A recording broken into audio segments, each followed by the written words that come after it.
Assalamualaikum warahmatullahi wabarakatuh.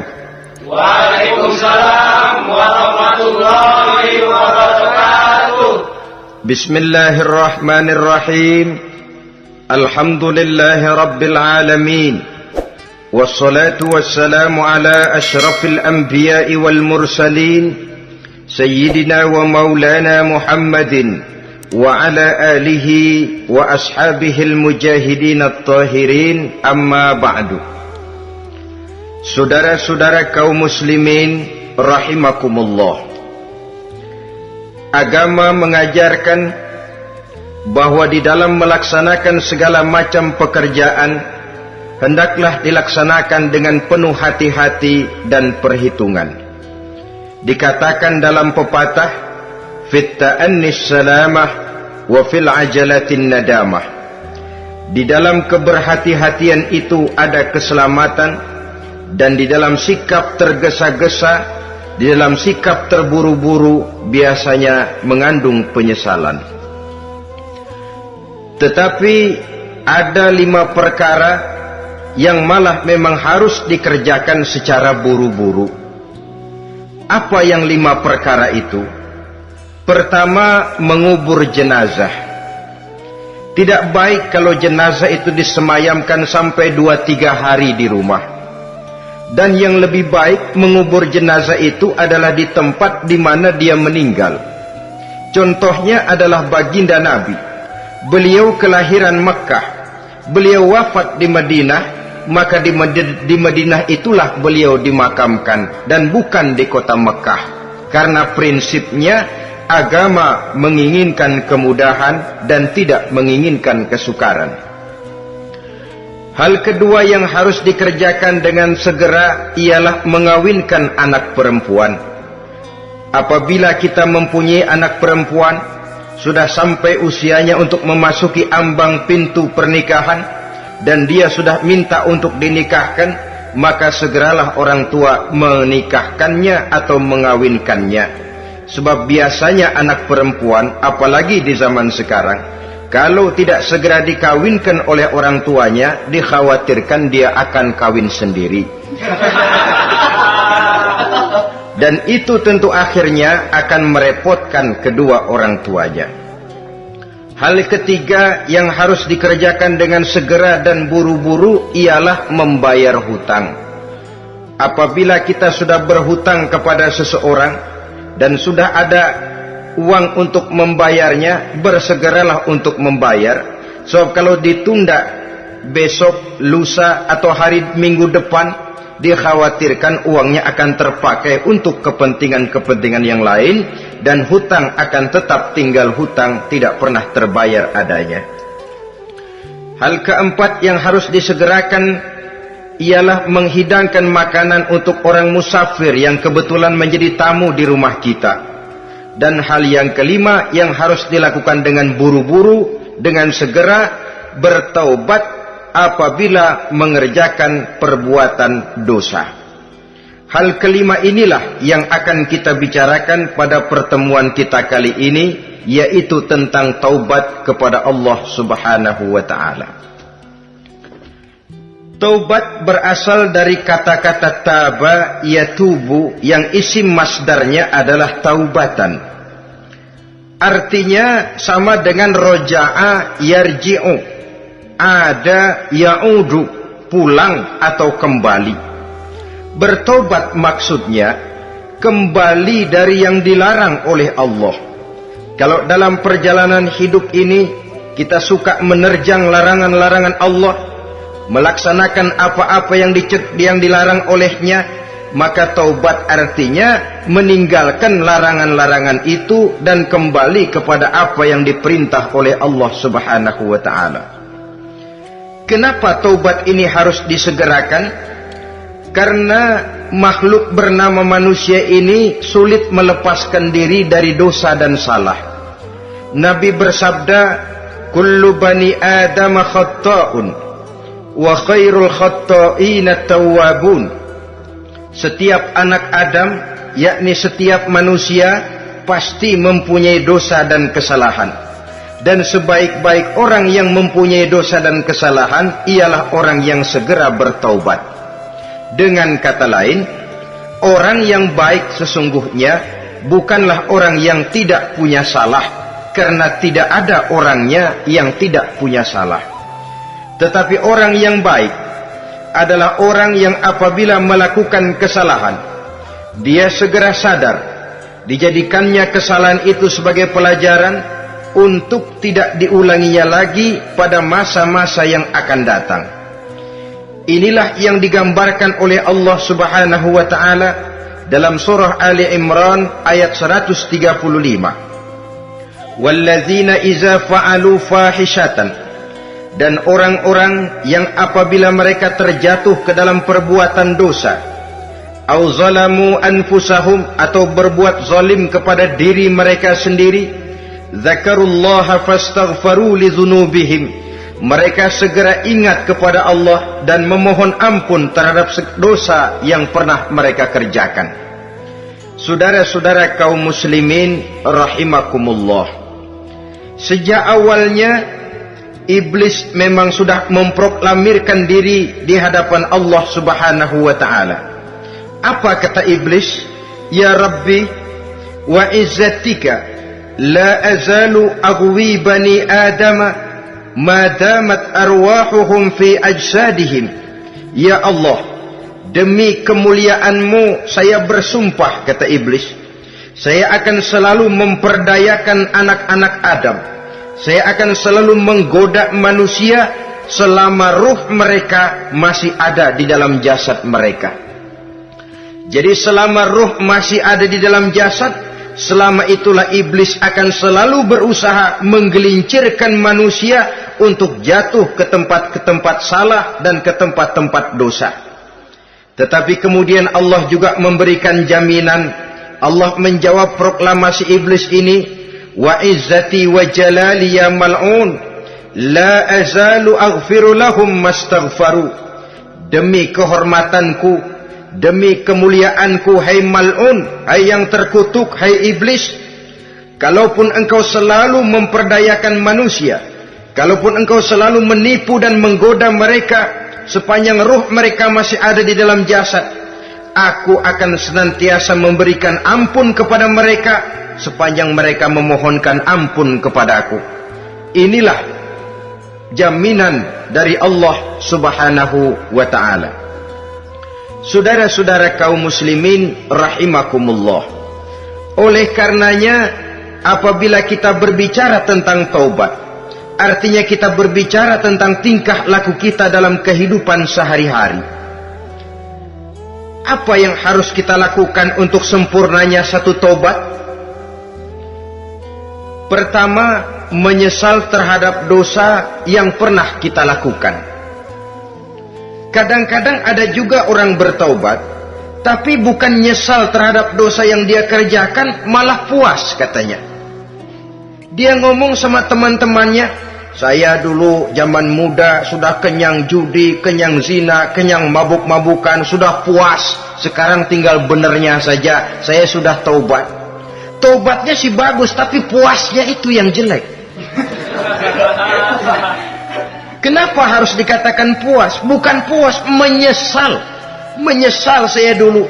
Kenapa hanyut terjebak dosa?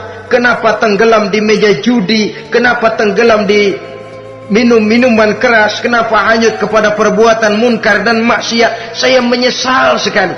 Menyesal diperintah dan bukan malah puas. Dari rasa menyesal ini nanti timbul hal yang kedua, yaitu berniat tidak akan mengulangi lagi perbuatan dosa. Kalau menyesal tapi masih diulangi lagi, itu belum taubat yang sebenarnya. Saya kapok, menyesal, tidak mau minum minuman keras lagi. Besok tidak ada minuman keras, malah pusing, nyari kesana kemari. Itu belum taubat yang sebenarnya. Jadi setelah menyesal, berniat tidak akan mengulangi lagi perbuatan dosa itu. Kalau menyesal tapi masih diulanginya lagi, itu sama saja dengan main-main. Saudara-saudara kaum muslimin rahimakumullah, Barangkali itu yang orang namakan dengan taubat sambal namanya. Kita kalau makan nasi pakai sambal, pedesnya bukan main, repot, marah, ngomel. Gila, sambal pedes bukan main, taubat sama sambal. Tobat sama sambal katanya. Tapi 2-3 hari kemudian dia makan lagi, nggak ada sambal, nyari. Kemarin sudah taubat, 2 hari kemudian malah nyari. Ini bukan taubat yang sebenarnya. Penyesalannya tidak diiringi dengan berniat untuk tidak mengulangi perbuatan dosa itu selama-lamanya. Saudara hadirin, kita sudah taubat, tidak mau lagi minum minuman keras. Datang teman, minum ya, nggak mau. Kenapa? Saya sudah taubat. Yang benar, benar. Kalau dibayarin, udah. Jadi rupanya taubatnya itu cuma karena nggak ada yang bayarin. Begitu datang yang bayarin, berangkat lagi. Itu belum lagi merupakan taubat yang sebenarnya. Begitu juga kita taubat dari meja judi. Pada waktu sudah bures, bangkrut, habis-habisan, mungkin menyesal, mungkin bertaubat. Inilah akibatnya judi, rumah tangga berantakan, harta bures, anak terlantar, uang tidak ada. Taubat, saya tidak mau lagi-lagi tenggelam di meja judi. Pada saat kondisinya bangkrut, itu yang diucapkan. Tapi 2-3 hari, 4-3 minggu, 1 bulan kemudian rezekinya banyak, makmur lagi, usahanya maju lagi, lupa lagi dia kepada ucapan sebelumnya, akhirnya sedikit demi sedikit tenggelam kembali di meja judi. Ini pun belum merupakan taubat yang sebenarnya. Jadi untuk sempurnanya taubat, yang pertama menyesal terhadap dosa yang telah dilakukan, yang kedua berjanji tidak akan mengulangi lagi, kemudian yang ketiga meninggalkan perbuatan jahat itu untuk selama-lamanya. Dengan kata lain, kalau memang taubat tidak mau minum lagi, talak 3 itu minuman keras. Kalau memang niat tidak akan berjudi lagi, talak 3 itu segala macam bentuk perjudian, meninggalkan perbuatan jahat. Yang keempat, menunaikan semua fardu dan kewajiban. Sebab barangkali pada saat kita tenggelam dalam dosa, perintah-perintah Allah, jangankan yang sunnah, yang wajib saja sering kita lalaikan. Maka apabila diri telah berniat melaksanakan taubat, maka tunaikan semua kewajiban yang disyariatkan oleh agama kepada kita. Yang kelima, meminta halal kepada para lawannya dengan termasuk mengembalikan hak milik orang lain. Ini kalau menyangkut hukukul adamiyin atau hak-hak manusia. Jadi kalau kita berdosa kepada sesama manusia, Allah belum akan menerima taubat kita kalau kita belum minta maaf kepada yang bersangkutan. Adapun kalau kita sudah minta maaf tapi yang bersangkutan tidak mau memberikan maaf, itu urusan dia kepada Allah. Urusan kita adalah meminta maaf kepada yang bersangkutan. Hal yang keenam, mendidik atau melatih diri untuk bertaat kepada Allah. Sebagaimana kita dulunya telah melatih diri, memperturutkan diri untuk berbuat durhaka. Lalu memperbaiki yang dimakan dan yang diminum. Itu juga merupakan ciri dari orang-orang yang melaksanakan taubat kepada Allah Subhanahu wa ta'ala. Kemudian apalagi memperbanyak istighfar di dalam kehidupan. Disabdakan oleh Nabi, inna likulli da'in dawa'un wa dawa'u zunubi al-istighfar. Sesungguhnya segala macam penyakit tentu ada obatnya, dan obat dari segala macam dosa adalah istighfar. Saudara-saudara kaum muslimin rahimakumullah. Jadi kalau yang terdahulu merupakan perbuatan-perbuatan konkret, maka yang terakhir ini taubat dalam bentuk ucapan berupa memperbanyak istighfar, memohonkan ampun kepada Allah Subhanahu wa ta'ala. Mari kita lihat.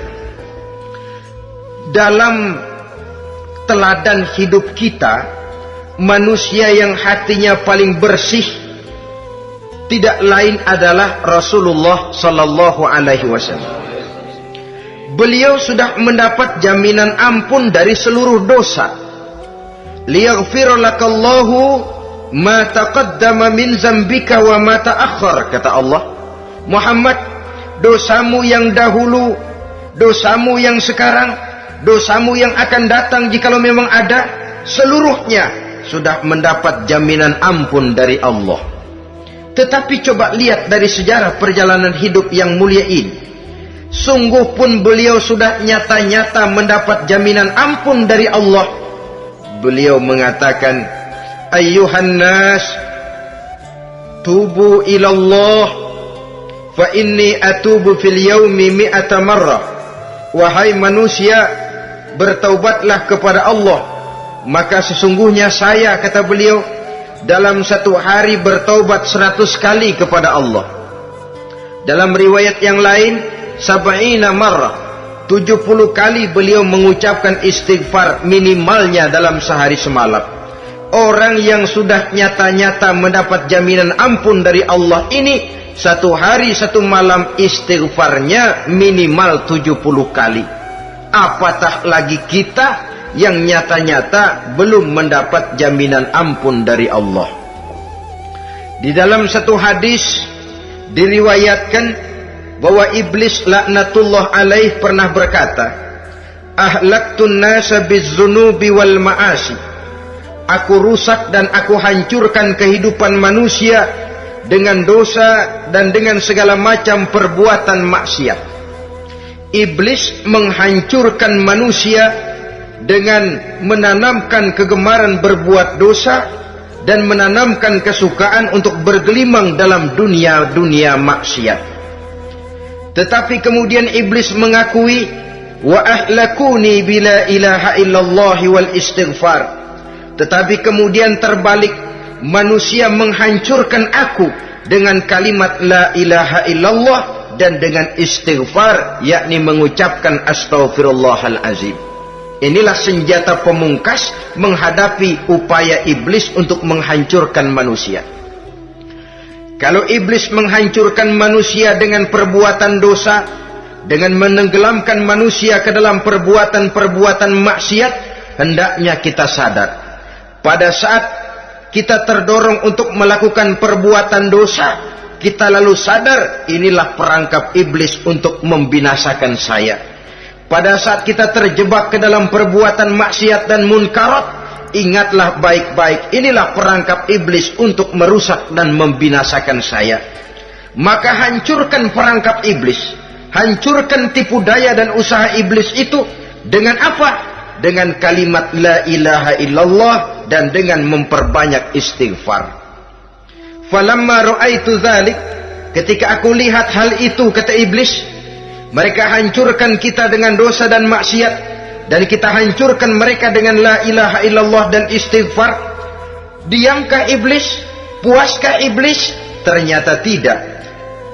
Apabila aku lihat usaha manusia itu, ahlaktuhum bil huda, ahlaktuhum bil hawa, wahum yahsabuna annahum muhtadun. Apabila mereka hancurkan aku dengan la ilaha illallah dan istighfar, maka aku kembali menghancurkan mereka dengan mempergunakan hawa nafsu, sehingga mereka menyangka bahwa mereka adalah orang-orang yang mendapat petunjuk. Ditanamkan dalam diri kita perasaan bahwa kitalah orang yang paling benar, itu pun tipu daya iblis. Maka orang pintar itu baik, tapi merasa pintar itu jelek. Orang benar itu bagus, tapi merasa benar itu tidak baik. Karena biasanya orang kalau sudah merasa benar, lalu cenderung untuk menganggap orang lain tidak benar. Kalau sudah begitu, dia akan mengklaim diri, sayalah orang yang paling benar, yang lain tidak benar semuanya. Itu termasuk perangkap iblis juga. Setelah kita gempur mereka dengan kalimat tahlil dan dengan kalimat istighfar. Saudara-saudara kaum muslimin rahimakumullah, Allah Maha Pengasih dan Maha Penyayang. Ia akan mengampunkan perbuatan yang bersifat salah dari manusia, Hanya manusia saja yang kadang-kadang bodoh, tidak mau mengampuni dan memaafkan dirinya sendiri, dengan membiarkan dirinya terseret berlarut-larut dalam dosa tanpa keinginan untuk bertaubat. Sepanjang nafas belum sampai di tenggorokan, sepanjang matahari masih terbit di sebelah timur dan terbenam di sebelah barat, sepanjang itu Allah masih akan menerima taubat seorang hamba. Innallaha yaqbalu taubatal abdi ma lam yugharghir. Allah akan senantiasa menerima taubat seorang hamba sebelum nafasnya sampai di tenggorokan. Apabila nafas sudah sampai di tenggorokan, maka taubat sudah terlambat adanya. Lalu yang konkret di dalam kehidupan ini, apa ciri-ciri dari orang yang melaksanakan taubat itu? Seorang ahli hikmah berkata, pertama, orang yang taubat itu kelihatan bahwa dalam kehidupan ini dia mampu menjaga lidahnya dari ucapan yang berlebih-lebihan, dari ucapan yang tidak ada manfaatnya, dari ucapan yang mengandung dosa, namimah, mengadu domba, dan ucapan-ucapan yang merugikan orang lain. Orang yang taubat kelihatan dari lidahnya. Ini yang konkret. Yang kedua, orang yang taubat itu cirinya tidak ada lagi rasa dengki di hatinya, tidak ada keinginan untuk membenci dan memusuhi orang lain. Kenapa? Dia sudah sibuk memikirkan kekurangan dirinya sendiri, sehingga tidak ada waktu lagi untuk mengorek-ngorek, mencari-cari aib dan kekurangan pada diri orang lain. Ini makna ucapan Nabi, tuba liman syaghalahu aibuhu an uyubin nas. Beruntunglah orang yang kekurangan pada dirinya menyebabkan dia cukup sibuk sehingga tidak sempat mencari-cari dan mengorek-ngorek aib dan kekurangan orang lain. Berbeda dengan orang yang masih jauh dari sikap taubat, selalu berusaha mencari dan mengorek-ngorek kekurangan orang lain, sementara aib dan kekurangan dirinya diumpetin. Ini namanya ilmu kancil. Orang lain disorotin, dia ngaling, ngumpet. Kerjaannya apa? Monten orang lain saja. Dia sendiri tidak mau diponten dan tidak mau memonten dirinya. Akibatnya apa? Sikap introspeksi tidak ada. Sikap mawas diri hilang. Sikap melihat, bercermin terhadap pribadinya sendiri hilang. Yang ada cuma menilai orang lain saja. Jadi adapun orang yang sudah bertaubat ini, di hatinya tidak ada dengki. Melihat orang lain mendapat nikmat, alhamdulillah, dia ikut bersyukur. Lain dengan orang yang jauh dari taubat. Tetangganya dapat nikmat, dia meriang. Tidak senang hatinya melihat orang lain senang. Orang melarat malah tepuk tangan. Saudara hadirin yang saya muliakan, orang yang semacam ini pada hakikatnya selalu disiksa oleh perasaannya sendiri. Kalau tetangganya yang kaya, ditanya kemana dukunnya. Tapi kalau tetangganya jatuh melarat, dia tepuk tangan, gembira bukan main. Lain dengan orang yang sudah bertobat, hasud itu hilang dari dirinya. So hasud inilah yang akan memakan kebaikan yang kita kerjakan. Kata Nabi, hasud itu bisa memakan kebajikan seperti api memakan kayu bakar. Allahu Akbar. Puasa kita, zakat kita, sholat kita, habis kropos dimakan oleh sifat hasud. Tidak terasa, tapi begitu kita punya sifat dengki kepada orang lain, maka sholat kita dimakan oleh dengki tadi, puasa kita dimakan oleh dengki tadi, segala macam kebaikan yang kita kerjakan dimakan oleh si dengki tadi, seperti api memakan kayu bakar, cepat sekali. Itulah sebabnya bagaimanapun banyak kebaikan yang sudah kita kerjakan, jangan bangga dan jangan lalai. Sebaliknya, bagaimanapun besar dosa dan kesalahan yang pernah kita lakukan, jangan putus asa dari rahmatnya Allah Subhanahu wa ta'ala. Jadi yang kedua, ciri orang yang bertaubat, di hatinya tidak ada dengki dan tidak ada rasa ingin memusuhi orang lain. Dia berhadapan dengan setiap orang dengan modal husnuzon, baik sangka kepada Allah. Tidak a priori. Kadang-kadang ada orang ketemu saja baru tapi sudah punya rasa jelek. Diperturutkannya su'uzonnya. Yang ketiga, ciri orang bertaubat itu menjauhkan diri dari pergaul dengan orang-orang jahat. Sebab kita tahu bahwa pergaulan sangat besar pengaruhnya dalam ikut membentuk kepribadian manusia. Asyariku wa fi syarri syarrun.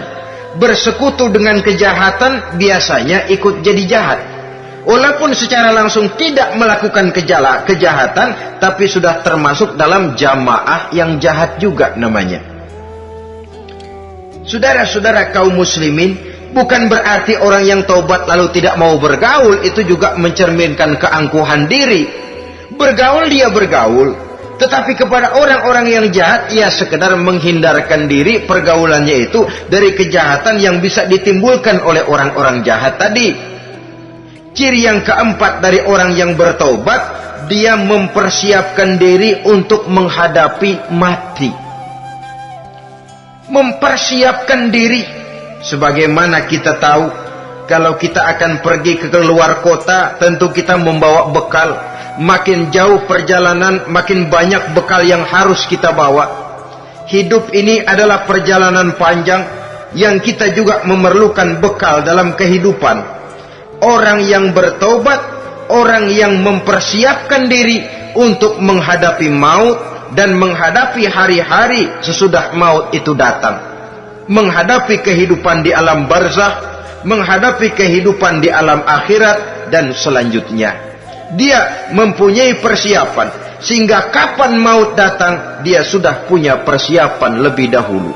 Saudara, kalau kita siap dipukul orang, pada saat pukulan itu datang, rasanya sakitnya agak lebih kurang daripada kita tidak pernah siap untuk dipukul.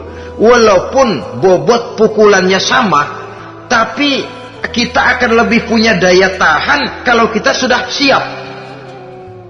Oleh karena itu, orang yang bertobat, orang yang mempunyai persiapan untuk menghadapi mati.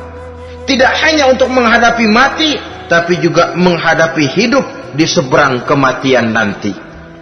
Maka karenanya, dia sibuk dengan dunianya, tapi juga dia lebih sibuk dengan akhiratnya. Dia tenggelam dalam berbagai macam kesibukan dunia, lain saat dia memfanakan diri untuk membekali diri menghadapi kehidupan sesudah hidup yang sekarang ini. Ciri-ciri ini tentu akan kelihatan dari gerak hidup seseorang. Saudara-saudara kaum muslimin rahimakumullah. Jadi dengan kata lain, kalau kita kembali kepada surah Ali Imran ayat 135 tadi, apabila dalam kehidupan terjebak kita kepada perbuatan dosa atau zalim kepada diri sendiri, zakarullah, segeralah mengingat Allah, fastaghfaru li dzunubihim, dan segera memperbanyak istighfar, memohon ampun kepada Allah Subhanahu wa taala, sebab dosa dalam Islam hanya bisa ditebus dengan taubat. Bukan dengan uang, bukan dengan beras, bukan juga dengan piagam. Dosa dalam Islam hanya bisa ditebus dengan melaksanakan taubat kepada Allah. Dan untuk bertaubat tidak usah ngulur waktu. Besok saja, bulan depan saja, tahun depan saja, nanti saja kalau sudah agak sedikit tua. Ibarat diri kita ini kaca, kata Imam Ghazali, maka dosa adalah debu. Apabila kaca kena debu, sedikit nempel debu lalu dilap, sedikit nempel debu terus dilap lagi, insya Allah kaca akan tetap bersih. Tapi kalau kita menunggu debu sampai banyak, apalagi sampai berurat, berkarat, nanti akan sulit membersihkannya. Demikian hati manusia itu. Kalau sudah dihinggapi oleh dosa, ditumpuknya lagi, berkarat dosa dalam hati, biasanya berat untuk melaksanakan taubat. untuk lebih meningkatkan pengertian kita tentang ciri dari orang-orang yang bertaubat, mari kita ikuti sebuah dialog yang pernah terjadi antara Rasul dengan para sahabat. Satu hari ketika sedang berkumpul dengan para sahabat, baginda Rasul bertanya, "Atadruna manit taib?" Saudara-saudara, tahu enggak saudara-saudara, siapa sebenarnya orang-orang yang bertaubat itu? Macam-macamlah jawaban para sahabat, tapi yang jelas akhirnya mereka berkata, Allahu wa rasuluhu a'lam. Allah dan Rasulnya yang lebih tahu siapa sebenarnya orang yang bertaubat itu. Atas jawaban ini, baginda Rasul lalu menegaskan, pertama, man taba wa lam yata'allamil ilma falaysa bitaibin. Siapa orang yang mengaku bertaubat kepada Allah, lalu dia tidak mau mencari ilmu, tidak mau belajar, falaysa bitaibin, maka dia belum termasuk orang yang bertaubat. Jadi di sini jelas bahwa bukan hanya dari dosa kita bertaubat, juga bertaubat dari kebodohan. Dalam arti tidak membiarkan diri kita bodoh terus menerus. Dengan bahasa anak sekarang, bodoh tapi betah.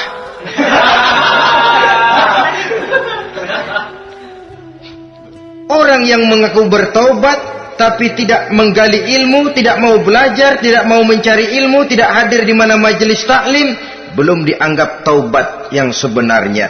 Jadi grafik orang yang taubat itu kelihatan dari kesungguhannya mencari ilmu, menghadiri majelis taklim, menghadiri kuliah-kuliah, ceramah-ceramah dan diskusi-diskusi keagamaan. Rakus dia dengan ilmu pengetahuan agama, sehingga dengan ilmunya taubatnya semakin mantap. Ini ciri yang pertama. Lalu beliau bersabda lagi, wa man taba walam yazdad fil ibadati falaysa bitaibin.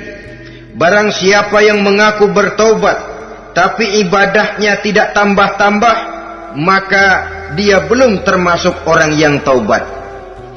Orang yang bertaubat ada grafik peningkatan ibadahnya.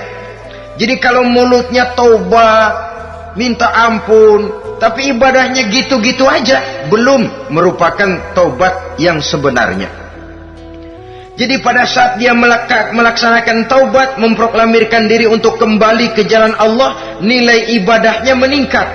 Kalau sholatnya tadinya cuma sekedar yang wajib-wajib saja, setelah dia taubat bertambah melaksanakan yang sunnah, rawatibnya, qobliyah, ba'diyahnya, atau kemudian nawafilnya berupa tahajud, hajat, duha, istikharah, dan solat-solat sunnah lainnya.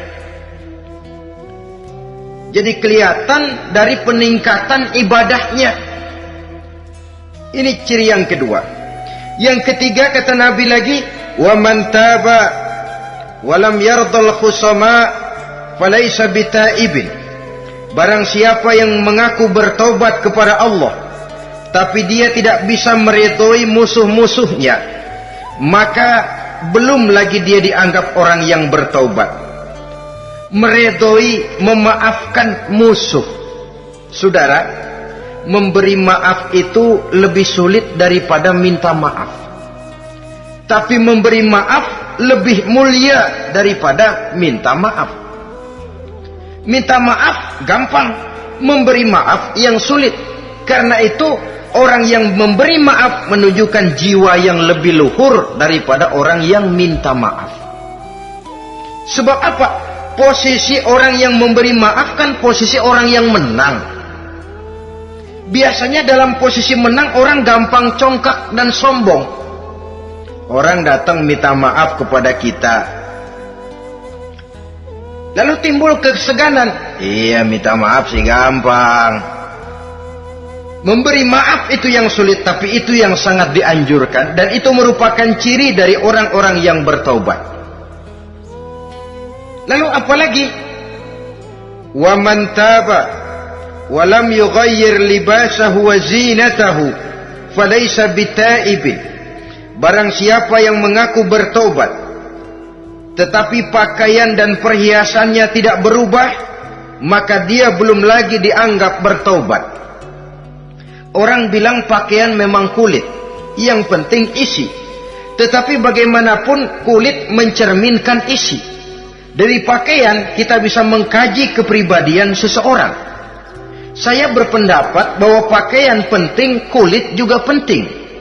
Kulit penting, isi penting. Kulit tanpa isi tidak ada artinya. Isi tanpa kulit juga meragukan orang. Wah, yang penting kan isinya, kulitnya gimana saja. Saya mau tanya, saudara dapat duren di jalanan, isi aja nggak ada kulitnya. Kira-kira dimakan nggak duren itu? Paling kurang akan menimbulkan keraguan. Jangan-jangan sudah dicampur racun ini. Jadi dengan demikian orang yang bertaubat ini kelihatan dari cara berpakaian, cara berhias diri, tidak over. Dia kembali kepada fungsi berpakaian. Dalam Islam kan sesungguhnya fungsi pakaian itu yang paling utama. Pertama, nutup aurat. Itu ukurannya. Yang kedua, pantas. Yang ketiga, baru soal mode. Di zaman kita sekarang terbalik. Mode nomor 1, pantas belakangan, nutup aurat apa tidak nomor 16.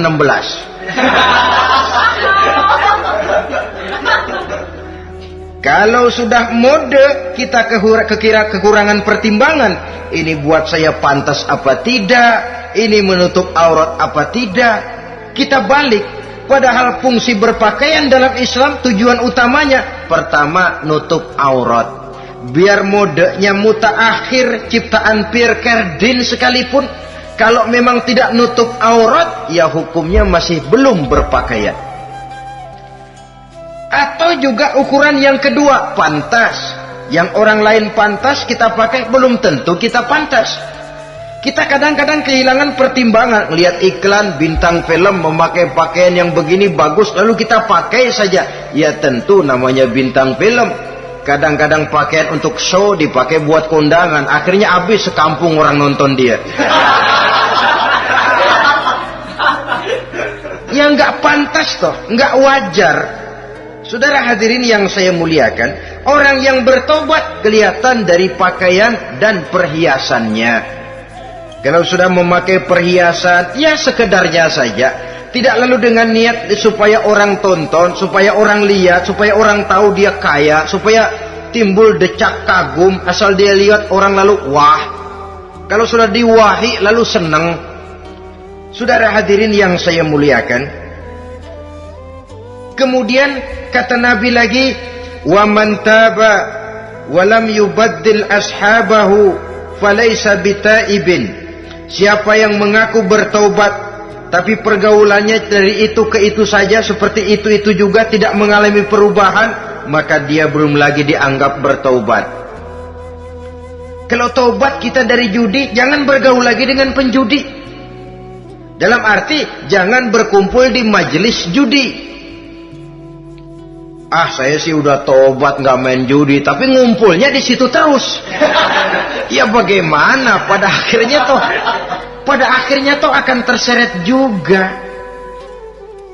Saudara hadirin yang saya muliakan, jadi dengan demikian lingkungan juga sangat besar pengaruhnya dalam kriteria orang yang bertaubat.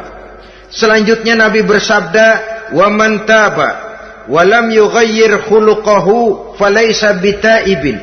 Siapa yang mengaku bertaubat tapi akhlaknya, budi pekertinya tidak mengalami perubahan, maka orang itu pun belum dianggap bertaubat. Ini juga konkret. Orang yang bertaubat kelihatan dari akhlaknya. Kalau kemarin sama orang tua songong, kurang ajar, nyelongcong, maka setelah taubat dia berakhlak kepada orang tua. Kalau kemarin kepada anak muda menindas, tidak senang kepada anak muda yang maju, setelah dia taubat dia bisa menyayangi kepada anak-anak muda. Akhlak ini lain dengan adat, istiadat. Adat biasanya hanya memandang yang lahir, sedangkan akhlak zahir batin dipandang. Contoh, seorang anak muda kalau lewat di depan orang tua membungkukkan badan, menurut adat dia sudah sopan.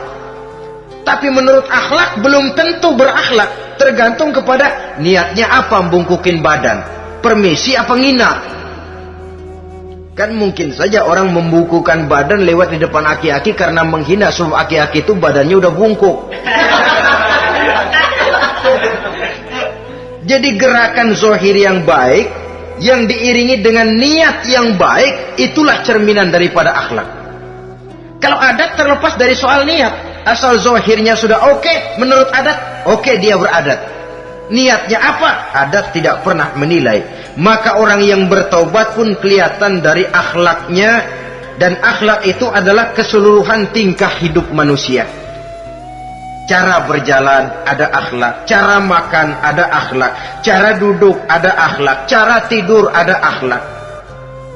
Sehingga pantas ketika Siti Aisyah ditanya, Aisyah, Rasulullah itu akhlaknya apa sih? Beliau menjawab, karena Rasulullah khuluquhul Quran. Rasulullah itu akhlaknya Quran. Sehingga di kalangan ilmuwan lalu ada ungkapan bahwa Nabi Muhammad adalah Quran berjalan. Maksudnya seluruh konsepsi Quran sudah diterjemahkan dalam kehidupan Nabi. Maka tidak heran kalau Islam mengatur kehidupan manusia sejak yang sekecil-kecilnya sampai yang sebesar-besarnya. Cara berpakaian ada akhlaknya, kan begitu toh dalam Islam. Saudara diri di depan kaca, ngaca, ada akhlaknya, ada bacaannya. Allahumma kama hasanta khalqi fahassin khuluqi. Sampai saudara masuk ke dalam WC sekalipun ada akhlaknya. Karena akhlak adalah keseluruhan gerak hidup manusia. Orang yang bertobat kelihatan dari perubahan akhlaknya. Kemudian beliau bersabda, "Wa man taba wa lam yatwi firashahu wa bisatahu falaysa bitaibin." Siapa orang yang mengaku bertaubat tetapi dia tidak menggulung tempat tidur dan spraynya, maka dia belum dianggap bertaubat. Ini bahasa kinayah. Menggulung spray, melipat tempat tidur artinya lebih banyak ibadahnya daripada tidurnya. Kalau ngaku taubat tapi sehari 24 jam, 22 jam tidur, cuma 2 jam ibadah, ya belum mencapai kriteria itu. Dengan kata lain, orang apabila sudah memproklamirkan diri untuk taubat, menyingsingkan lengan baju, melipat spray, menggulung tempat tidur. Bukan berarti dia tidak tidur-tidur, tetapi bersiap diri untuk melaksanakan ibadah yang pada saat dia terjebak dalam dosa, sudah banyak ibadah yang ditinggalkannya. Saudara-saudara kaum muslimin rahimakumullah. Kemudian beliau bersabda pula, "Wa man taba wa lam yatasaddaq falaysa bitaibin." Barang siapa yang mengaku bertobat kemudian dia tidak menyedekahkan karunia yang diberikan Allah kepadanya, maka taubatnya belum lagi dianggap taubat yang sebenarnya. Faman istabana minal abdi hazihi al-khisal fahuwa taibun haqqa. Apabila nyata tanda-tanda ini pada diri seorang hamba, maka barulah taubatnya dinamakan taubat yang sebenarnya. Jadi untuk taubat itu ada 2 jalan yang bisa kita tempuh. Pertama, taubat dengan lisan, taubat dengan ucapan. Dalam artian apa? Memperbanyak istighfar. Istighfar yang mana? Yang mana yang mungkin saja. Kalau waktunya sempit, ya istighfar yang pendek-pendek. Astaghfirullah, astaghfirullah, astaghfirullah. Mau yang lebih panjang, astaghfirullahalazim allazi la ilaha illa huwal hayyul qayyum wa atubu ilaih min jami'il ma'asi waz zunub la haula wala quwwata illa billahil aliyyil azim. Ada waktu yang lebih panjang lagi, membaca sayyidul istighfar. Tiap kali berbuat jahat, tiap kali diiringi dengan istighfar. Nah, ini yang bisa runtuh dengan istighfar ini dosa apa? Dosa yang ringan, dosa yang biasanya dilakukan oleh panca indera kita. Mata ini dosa mata, insya Allah bisa runtuh dengan istighfar. Ngelihat yang haram, cepat nunduk, astagfirullah. Habis nunduk jangan ngeliatin lagi. Kadang-kadang ngelihat nunduk, istighfar, melotot lagi, istighfar lagi.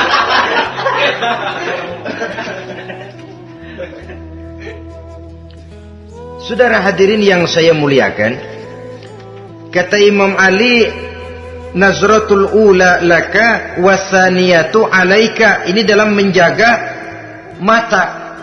Pandangan pertama rezekimu, kelihatan, namanya kelihatan kan rezeki. Pandangan pertama rezekimu, ulangannya dosamu. Ulangannya ini yang bisa membawa dosa. Dosa karena lidah, mengucapkan kata-kata yang menyakitkan orang. Dengan istighfar, insya Allah runtuh. Adapun dosa-dosa besar lainnya, tentu harus dengan perbuatan. Tidak cukup dengan sekedar istighfar saja. Perbuatannya apa? Itulah seperti yang sudah saya sampaikan pada ciri-ciri orang yang bertaubat tadi. Oleh karenanya, beruntunglah kita masih diberikan umur oleh Allah. Sehingga segala dosa dan kesalahan yang kita lakukan, kita masih punya kesempatan untuk mengadakan pemutihan, bertaubat kepada Allah. Nah, apa kemudahan yang diberikan Allah kepada orang yang melazimkan istighfar di dalam hidupnya? Pertama, kata Nabi, man lazimal istighfar, siapa orang yang melazimkan, membiasakan diri istighfar, diberikan keistimewaan oleh Allah. Pertama, ja'alallahu lahu min kulli dhiqin makhraja. Allah akan memberikan jalan keluar untuknya dari segala macam kesulitan. Hidup ini kan problem. Makin tinggi status sosial, makin banyak urusan. Urusan akan selesai apabila hidup di dunia selesai. Kita menyangka orang lain lebih enak dari kita, padahal tiap orang punya urusan. Yang namanya enak barangkali persis seperti pelangi biang lala itu. Tidak pernah di atas kepala kita, di atas kepala orang lain saja. Begitu kita memandang keenakan dalam hidup ini. Petani bilang pedagang enak, pedagang bilang petani enak. Tapi begitulah keenakan itu. Orang yang melazimkan istighfar, dia akan diberikan jalan keluar dari segala macam kesulitan.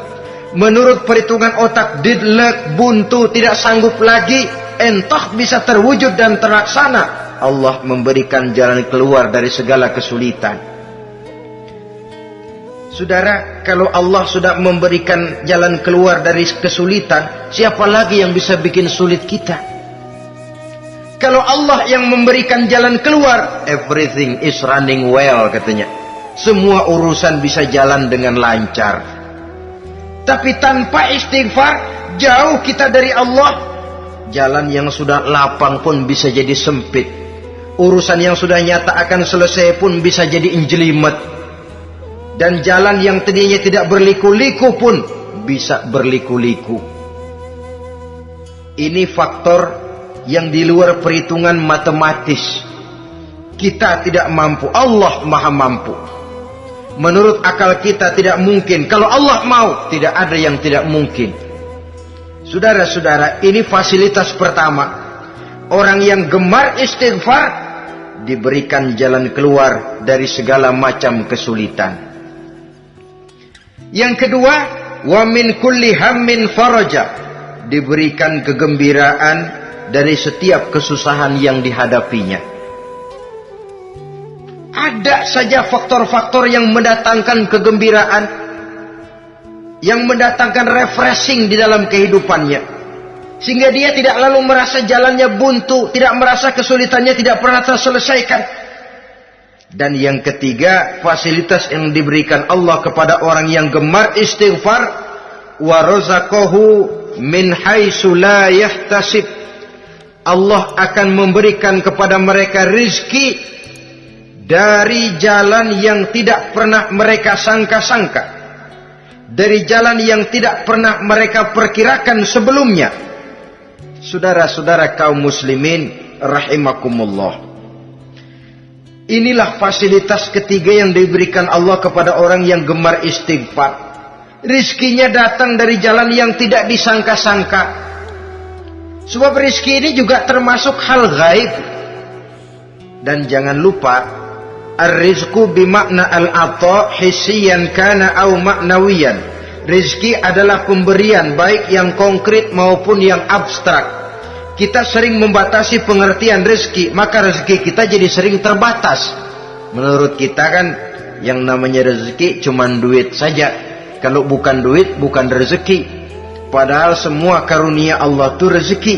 Umur rezeki, istri rezeki, anak rezeki, pangkat dan jabatan rezeki, termasuk duit juga rezeki. Tapi dalam kebiasaan kita rezeki cuman duit. Begitu duit seret kita anggap rezeki macet. Maka akhirnya kita tidak bersyukur kepada Allah. Padahal mungkin di sektor duit macet, tapi rezeki dari segi lain, ilmu barangkali tambah, wibawa naik, pangkat naik, anak tambah, itu juga merupakan rezeki. Saudara-saudara kaum muslimin rahimakumullah, orang yang gemar istighfar ini diberikan rezeki dari jalan yang tidak disangka-sangkanya. Dibukakan perbendaharaan Allah untuknya, sehingga rezekinya datang dari cara yang tidak disangka-sangka. Allah Maha Kaya. Kalau Dia mau, la mani'a lima a'taita wa la mu'tiya lima mana'ta. Tidak satu kekuatan pun yang mampu mencegah apa yang hendak diberikan Allah, dan tidak satu kekuatan pun yang sanggup memberikan apa yang dicegah oleh Allah Subhanahu wa taala. Ini keistimewaan yang diberikan Allah kepada mereka yang gemar beristighfar di dalam kehidupan ini. Jangan lagi berpikir, gua sih nggak punya dosa, istighfar amat. Sombong, saudara-saudara. Manusia itu lebih baik merasa banyak dosa daripada merasa tidak punya dosa.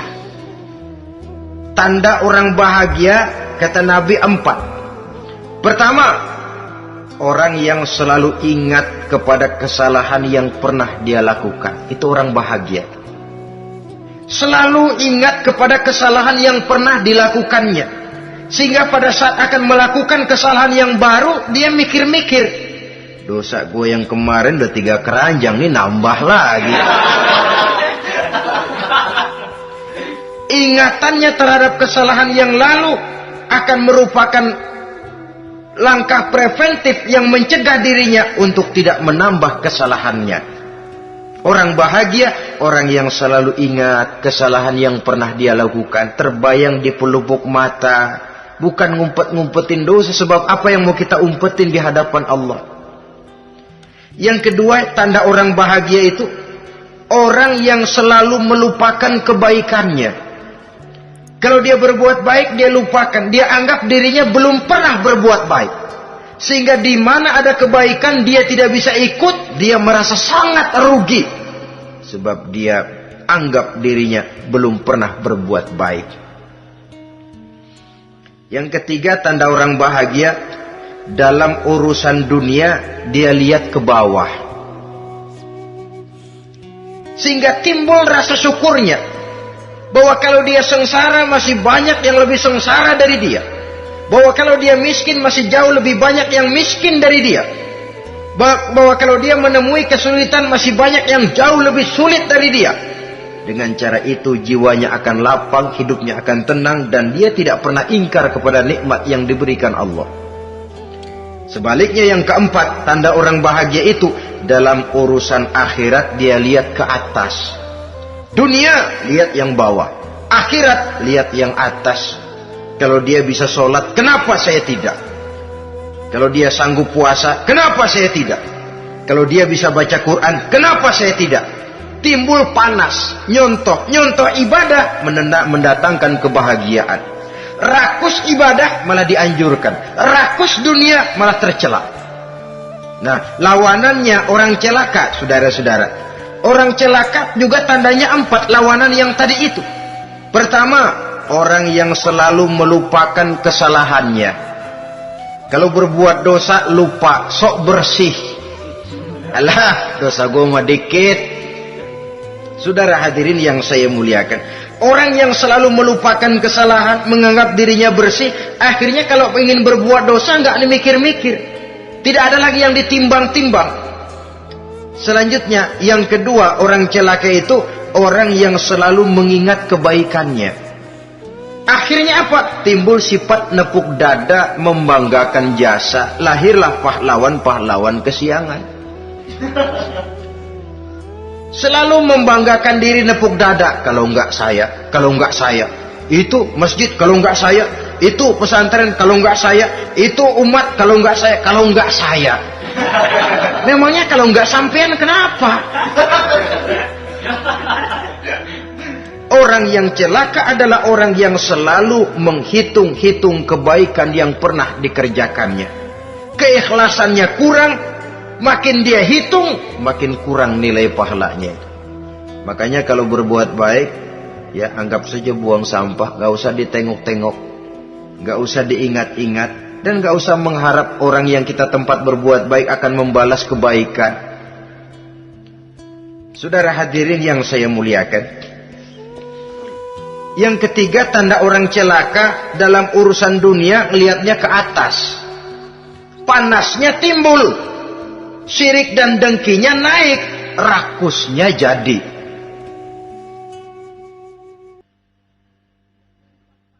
Timbul sifat panasnya itu, tidak mau ngerti. Kalau tetangga saya bisa beli kulkas, kenapa saya tidak? Kalau tetangga saya bisa beli motor, kenapa saya tidak? Kalau tetangga saya bisa beli mobil, kenapa saya tidak? Gaji nggak cukup, tuyul piara.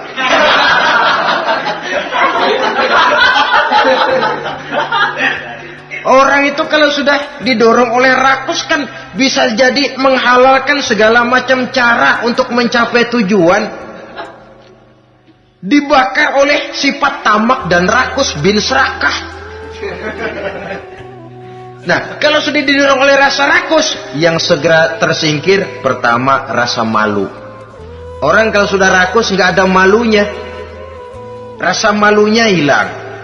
Padahal syarat jadi orang itu kan kalau punya rasa malu. Nggak punya rasa malu, kurang syarat jadi orang. Akan bagaimana jadinya masyarakat, bahkan bangsa dan negara, kalau rakyatnya sudah tidak punya rasa malu. Yang kedua, rasa takut hilang, terutama takut kepada Allah. Sirna sama sekali. Sudah tujuan menghalalkan cara. Yang keempat, tanda orang celaka dalam urusan akhirat, lihatnya malah ke bawah.